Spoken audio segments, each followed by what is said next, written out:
Bonjour mes champions et mes championnes. Nous parlions la dernière fois à savoir pourquoi est-ce que certaines femmes quittent des hommes ou bien pourquoi certains hommes quittent leurs femmes après avoir upgradé, donc après avoir progressé financièrement dans la vie, alors que l'un ou l'autre partenaire aurait investi dans la vie de ce dernier qui est parti. Aujourd'hui, je vais vous donner des solutions, comment essayer de faire pour s'y adapter si on tient à le faire. Bienvenue sur ma chaîne Alice Dikweka. Ici, nous parlons de finances, nous parlons de multiplier ses revenus, nous parlons de mindset, c'est très important, comment faire évoluer son mindset. Et également, bien sûr, nous parlons de démarrer sa propre entreprise. Déjà, je voulais féliciter tous les hommes qui ont eu à investir dans la vie de leur épouse et également toutes les épouses et toutes les femmes qui ont eu à investir dans la vie de leur conjoint. C'est vraiment quelque chose de super, c'est quelque chose de fabuleux de participer à l'évolution ou bien au bien-être ou même à la transformation d'un être cher qu'on aime et avec qui on partage notre vie. Toutefois, moi ce que je voulais rappeler ici, c'est important. C'est pas parce que vous avez aidé quelqu'un que c'est un gage de voilà, la personne va rester avec moi, quoi. C'est pas un garde-fou. C'est un constat que j'ai fait. C'est pas ce que j'encourage. Moi, j'encourage les gens à être reconnaissants. La reconnaissance est quelque chose de très important. Lorsque quelqu'un nous a fait du bien et que nous lui témoignons de notre reconnaissance, c'est parfait. Donc ici alors, je voulais partager avec vous quelques idées à savoir comment faire pour upgrader avec la personne avec qui je partage ma vie. La mode maintenant est à démarrer sa propre entreprise parce qu'on ne veut pas bâtir sur le rêve, on ne veut pas bâtir le rêve d'une autre personne. On ne veut pas créer quelque chose pour quelqu'un et laisser tout ça et partir après. Donc nous avons plusieurs couples aujourd'hui au Canada, pourquoi pas même en Afrique, qui décident, qui des fois ils disent voilà, une personne va démarrer l'entreprise et moi je vais suivre après. Quand vous dites qu'il faut suivre, il faut vraiment suivre. Alors voilà, l'homme, il décide par exemple de se lancer à son compte, bon, pour le compte de la famille, bien sûr. Et là, aujourd'hui, se lancer à son compte, ça veut également dire se développer personnellement, développer son mindset. Alors, monsieur commence à lire des livres, il commence à participer à des séminaires, et c'est madame, pendant ce temps peut-être, qui paye le loyer. En fait, c'est elle peut-être qui supporte, qui soutient toute la famille financièrement et même moralement, parce que démarrer une entreprise, c'est pas quelque chose de facile. Et encore, c'est elle qui s'occupe des enfants. En gros, elle s'occupe presque de tout parce que voilà, monsieur doit se concentrer sur le démarrage de l'entreprise. Mais est-ce que vous saviez quelque chose? Lorsqu'il est en train de démarrer l'entreprise, il n'est pas tout seul, hein? Il est très souvent dans une équipe. Il est avec des coachs qui l'accompagnent. Et très souvent dans ces équipes-là, c'est des équipes mixtes. Il y a femmes, il y a hommes. Et pendant son évolution, il est en train de confronter ses idées, comme je le disais tantôt, aux idées des autres personnes. Et des fois, il peut avoir une femme comme coach. Il peut également avoir une autre femme qui, avec lui, travaille sous le couvert d'un autre coach. Et ça peut arriver qu'en côtoyant ces femmes coachs qui soient vraiment, je ne sais pas, attirées par leur manière de penser. Et pendant ce moment où est madame est à la maison, lorsque monsieur rentre, voilà, madame est dans les mêmes tenues. Alors, la solution que je voulais donner à madame ici, c'est que malgré le fait que monsieur va sortir et que vous serez occupé avec la famille et ainsi de suite, essayez également d'aller, si vous le pouvez, je sais que c'est pas facile, mais si vous le pouvez, essayez un peu de suivre son évolution. Demandez-lui des fois qu'est-ce qu'il a fait, qu'est-ce qu'il a écouté, qu'est-ce qu'il lit.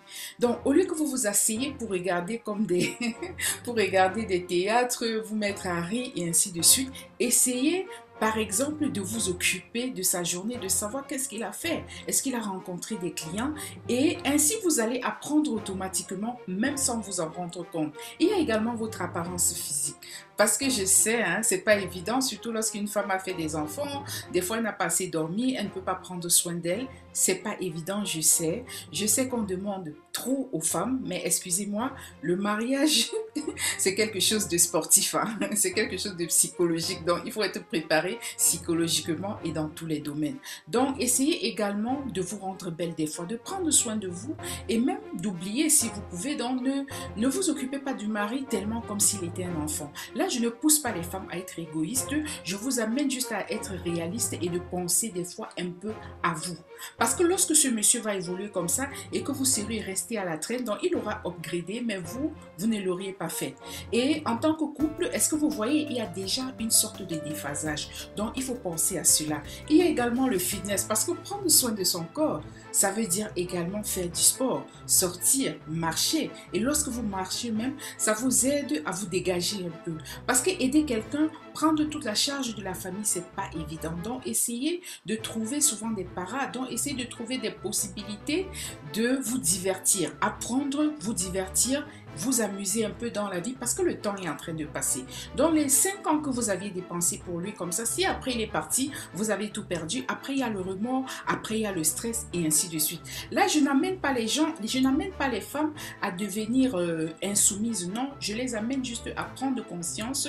Voilà, lorsque tu aides quelqu'un, il faut également t'aider toi-même. Il faut que tu sois dans une attitude où toi-même tu es à l'aise, de telle manière que si demain tout s'arrêtait, que tu ne regrettes pas vraiment. Oui, il y aura regret, mais au moins tu n'auras pas beaucoup perdu ton temps pour rien. Une autre chose, qu'est-ce qui arrive également? Il ne faut pas que votre vie tourne autour de ce que le mari va faire. Lorsque je dis votre vie ne va pas tourner autour de ça, c'est quoi? Apprenez, oui, ce qu'il apprend pour essayer d'être au même diapason, pour essayer d'être sur la même ligne, sur la même longueur d'onde. Mais quand je dis votre vie ne va pas tourner autour, donc il ne faut pas toujours faire le cajoler, faire comme s'il fallait que tout réussisse. C'est un homme, hein, il peut également se débrouiller, donc donner une partie et laisser-le faire une autre partie. Pendant ce temps, vous pouvez également chercher à apprendre les choses qu'il est en train d'apprendre. Là, et puis maintenant, je vais arriver à une autre solution encore pour les femmes. En ce moment, ne laissez pas tomber vos relations au profit de voilà, il faut que mon mari soit tellement à l'aise, il faut que je l'aide et ainsi de suite. Lorsque je parle de vos relations, je veux parler des relations qui vont vous accompagner à aller un peu dans le sens familial. Le sens familial, c'est quoi? Votre mari a décidé de démarrer quelque chose pour votre famille. Donc, dans votre cercle d'amis, voyez également des personnes ou même dans le cercle d'amis de votre mari, essayez d'entrer en contact avec les gens de son cercle et apprenez ainsi à grandir également. Parce qu'il va falloir que professionnellement vous vous transformiez, il va falloir même également que spirituellement vous vous transformiez parce que vous allez voir dans le monde des affaires, il y a également le spirituel qui rentre en jeu. Je ne sais pas ce en quoi les autres croient, mais les coachs avec qui je travaille sont généralement des coachs chrétiens. Peut-être il y en a bon, qui ont d'autres religions et ainsi de suite, mais il y a une sorte de spiritualité quand même à laquelle beaucoup d'hommes ou de femmes d'affaires sont attachés. Donc, si votre mari également est quelqu'un de spirituel, essayez de comprendre comment ça se passe également. Comment est-ce qu'il évolue spirituellement? Parce que les affaires et le spirituel sont très liés.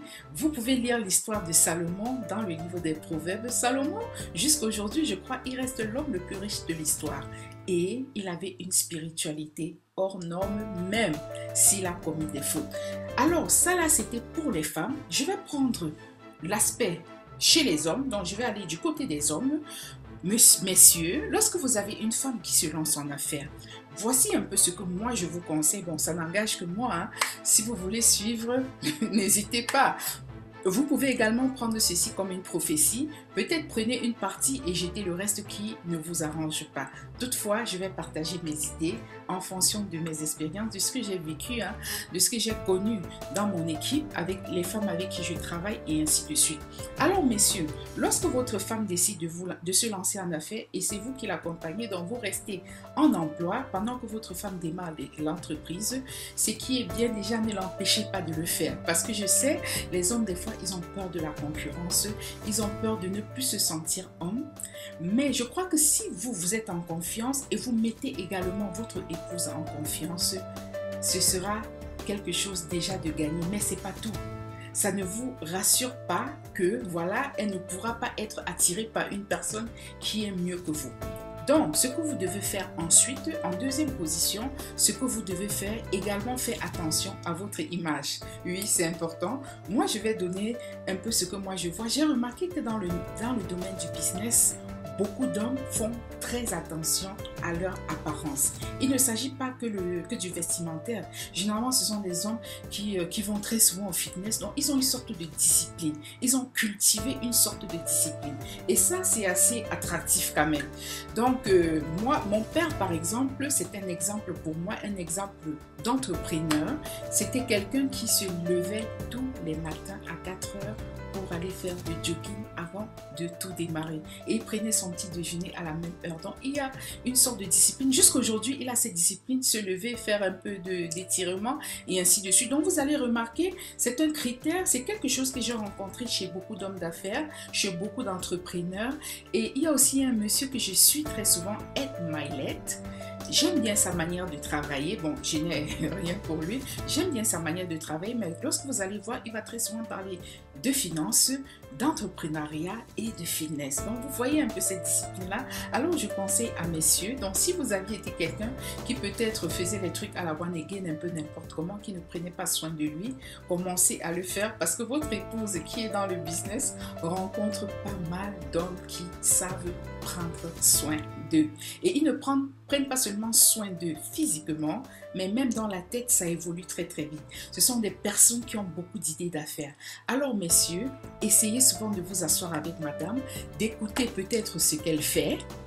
Peut-être vous pouvez écouter pendant qu'elle téléphone, pas pour l'espionner, mais juste pour apprendre ce qu'elle est en train d'apprendre, pour ne pas rester en arrière, donc pour upgrader avec elle, même si vous n'êtes pas là. Parce que je sais souvent les hommes se disent, voilà, ma femme veut m'imposer et ainsi de suite.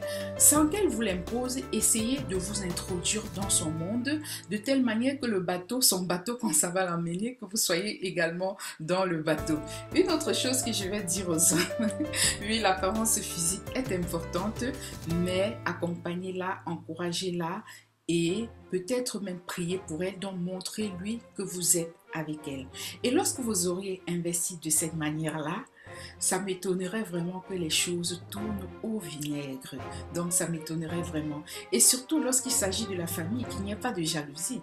Donc lorsque madame évolue ou lorsque monsieur évolue, considérez que c'est un succès pour la famille et essayez de vous mettre ensemble et de faire évoluer les choses. Donc allez ensemble, faites certaines choses ensemble, même si vous n'êtes pas d'accord à tous les niveaux, messieurs, parce que je sais que souvent pour les hommes c'est assez difficile.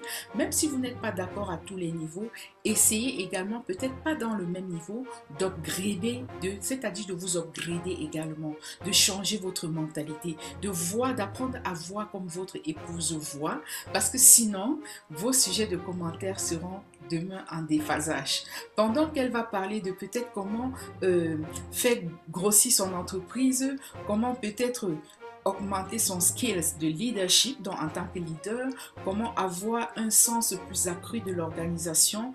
Vous serez en train de voir comment vous allez recevoir votre prochain chèque du mois et là vous êtes en déphasage. Parce que lorsqu'on dit entrepreneur, la personne n'est plus au niveau de j'attends mon chèque de la semaine, parce qu'ici au Canada on paye par semaine ou toutes les 2 semaines. Là on n'est plus, en tant qu'entrepreneur, on n'est plus à ce niveau-là. On est au niveau des gros contrats. Donc apprenez à un moment donné à parler le langage des gros contrats, apprenez à parler le langage des leaders, mes chers messieurs, apprenez à parler le langage des personnes qui veulent se discipliner, apprenez à parler le langage des personnes qui ont un plan de vision, ils mettent ça sur un papier et chaque jour, ils essayent de découper le plan de vision en petits morceaux afin d'atteindre quelque chose de puissant. Donc, changez, messieurs, votre mentalité d'employé pour petit à petit switcher vers le monde des entrepreneurs, là où votre épouse se trouve. J'espère que ce que je vous ai dit, ça vous a aidé. Je ne suis pas ici pour juger quelqu'un, mais je partage mes idées avec vous de tout mon cœur. N'hésitez pas de vous abonner pour être au courant de toutes mes nouveautés, parce que j'ai beaucoup de choses à partager avec vous, mais également apprendre de vous, bien sûr, au travers de vos commentaires. Alors, la dernière astuce pour messieurs et pour mesdames, suivez-moi parce que j'ai des choses à partager avec vous. Je sais peut-être que vous suivez d'autres sites YouTube. Bon, tout est important et quelqu'un a toujours quelque chose de spécial à apporter. Likez, commentez parce que j'aime les commentaires, j'aime les likes et j'aime les abonnements. Sur ce, à nous revoir dans la prochaine édition. Dans la prochaine édition, certaines personnes me demandaient comment est-ce que je peux faire pour être inspirée et pouvoir ouvrir ma chaîne YouTube ou pouvoir me lancer en entrepreneuriat. C'est ce que je vais partager avec vous dans la prochaine.